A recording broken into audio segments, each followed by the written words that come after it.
The History of Philosophy, Section 9, Criticism. What shall we say of this philosophy? Perhaps nothing rapturous. It is difficult to be enthusiastic about Aristotle because it was difficult for him to be enthusiastic about anything, and civis me fleur fumunt tibi flandam. His motto is nil ad merito, admire or marvel at nothing. And we hesitate to violate his motto in his case. We miss in him the reforming zeal of Plato, the angry love of humanity which made the great idealist denounce his fellow man. We miss the daring originality of his teacher, the lofty imagination, the capacity for generous delusion. And yet, after reading Plato, nothing could be so salutary for us as Aristotle's skeptic calm.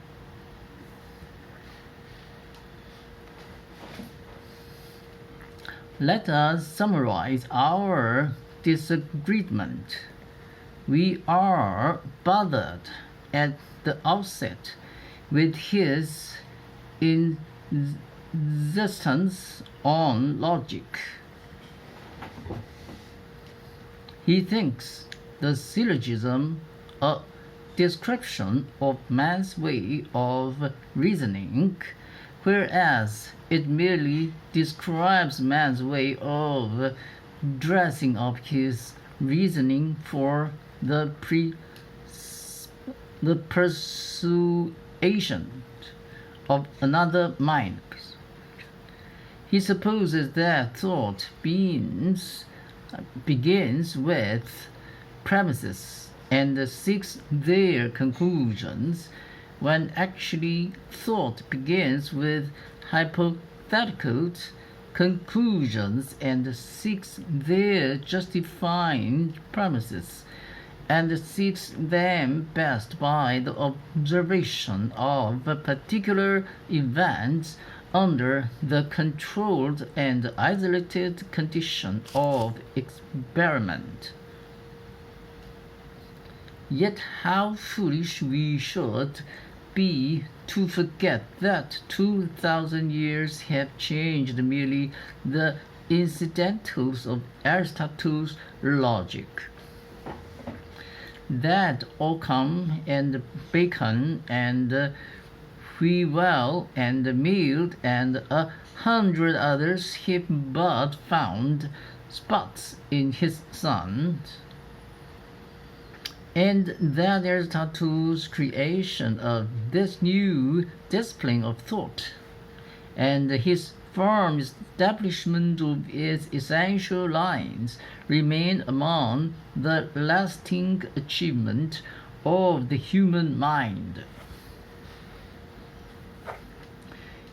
It is again the absence of experiment and fruitful hypothesis that leaves Aristotle's natural science a mass of undigested observation.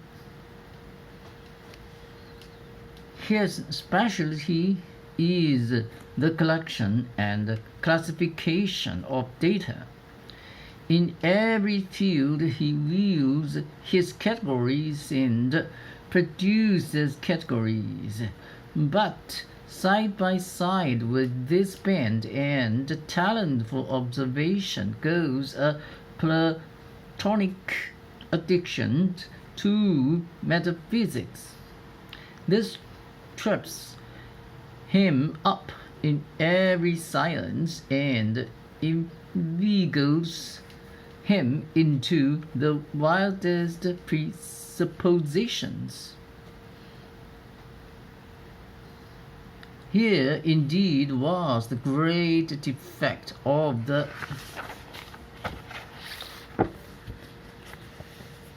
Greek mind. It was not disciplined. It lacked limiting and stagnant traditions. It moved freely in an uncharted field and ran too readily to theories and conclusions. So Greek philosophy leaped on to height unreached again, while Greek science leapt behind. Our modern danger is precisely opposite. Inductive data fall upon us from all sides like the lava of Vesuvius. We suffocate with uncoordinated facts. Our minds are overwhelmed with sciences breeding and multiplying into specialistic chaos, for want of synthetic thought and a unifying philosophy. We are all mere fragments of what a man might be. Aristotle's ethics is a branch of his logic. The ideal life is like a proper syllogism. He gives us a handbook of propriety rather than a stimulus to improvement. An ancient critic spoke of him as moderate to excess.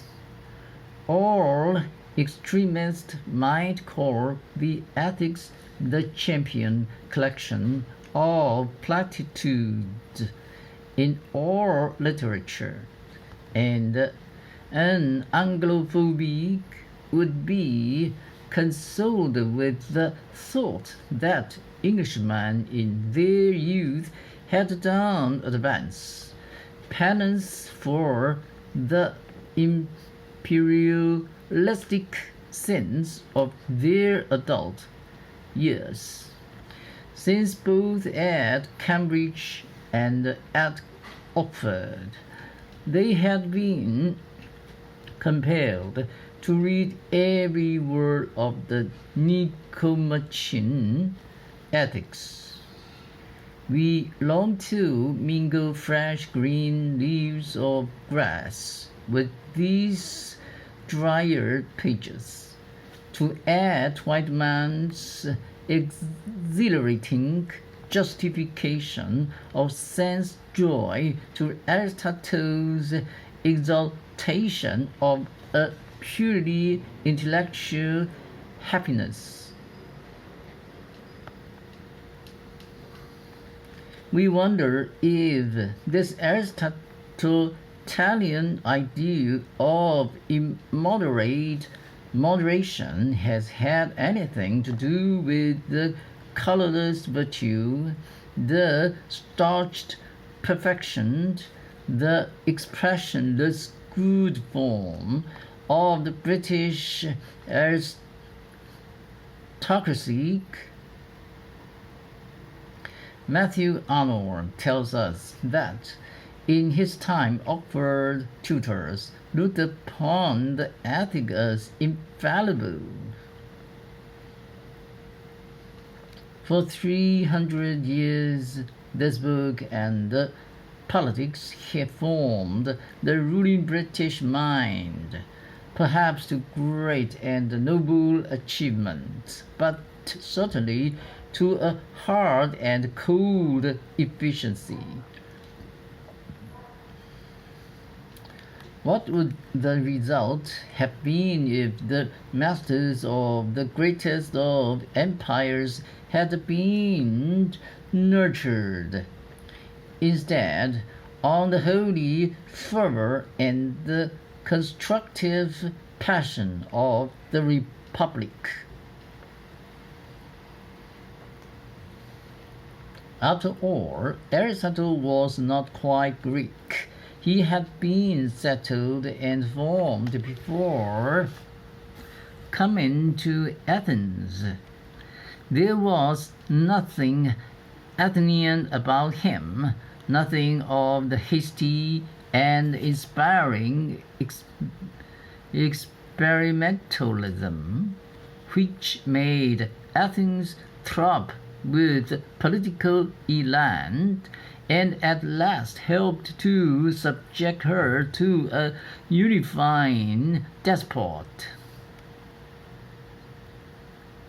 He realized too completely the Delphic command to avoid excess. He is so anxious to pare away extremes that at last nothing is left.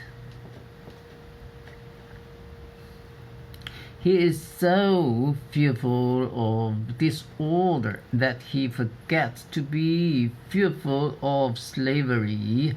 He is so timid of uncertain change that he prefers a certain changelessness that near resembles death. He lacks that Heraclitean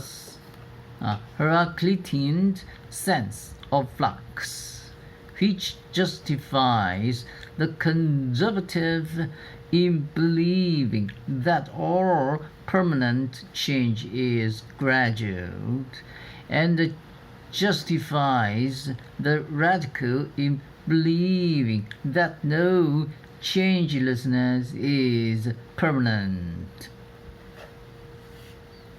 He forgets that Plato's communism was meant only for the elite, the unselfish and ungreedy few, and he comes deviously to a Platonic result when he says that though property should be private, its use should be, as far as possible, common. He does not see, and perhaps he could not be expected in his early day to see, that individual control of the means of production was stimulating and salutary only when these means were so simple as to be purchasable by any man, and that their increasing complexity and cost lead to a dangerous centralization of ownership and power, and to an artificial and finally disruptive inequality. But after all, these are quite essential criticisms of what remains the most marvelous and influential system of thought ever put together by any single mind. It may be doubted if any other thinker has contributed so much to the enlightenment of the world. Every later age has drawn upon Aristotle and stood upon his shoulders to see the truth. The varied and magnificent culture of Alexandria found its scientific inspiration in him. His organ played a central role in shaping the minds of the medieval barbarians into disciplined and consistent thought. The other works, translated by Nestorian Christians into Syriac in the 5th century AD, and thence into Arabic and Hebrew in the 10th century, and thence into Latin towards 1225, turned scholasticism from its eloquent beginnings in Abelard to encyclopedic complexion. In Thomas Aquinas, the Crusade brought back more accurate Greek copies of the philosopher's texts, and the Greek scholars of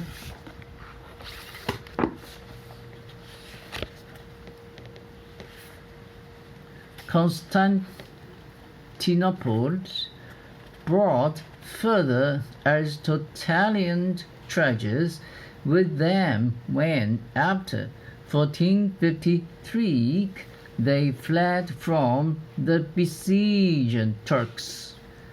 The works of Aristotle came to be for European philosophy what the Bible was for theology, an almost infallible text with solutions for every problem.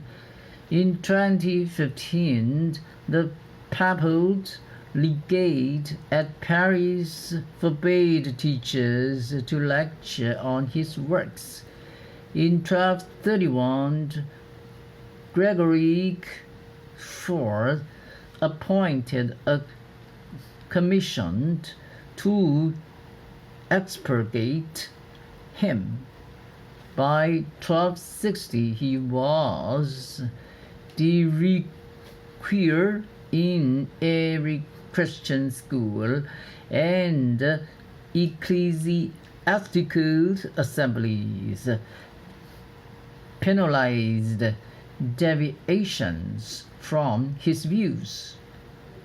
Chaucer describes his student as happy by heaven. At his bedshead 20 beaux clothed in black or red, of Aristotle and his philosophy. And in the first circle of hell, says Dante, I saw the master there of those who know, amid the philosophic family, by all admired and by all reverenced. There Plato too I saw, and Socrates, who stand beside him closer than the rest. Such lines give us some inkling of the honor which 1,000 years offered to the studere not to new instruments, accumulated observations, and patient experiments remade science and gave irresistible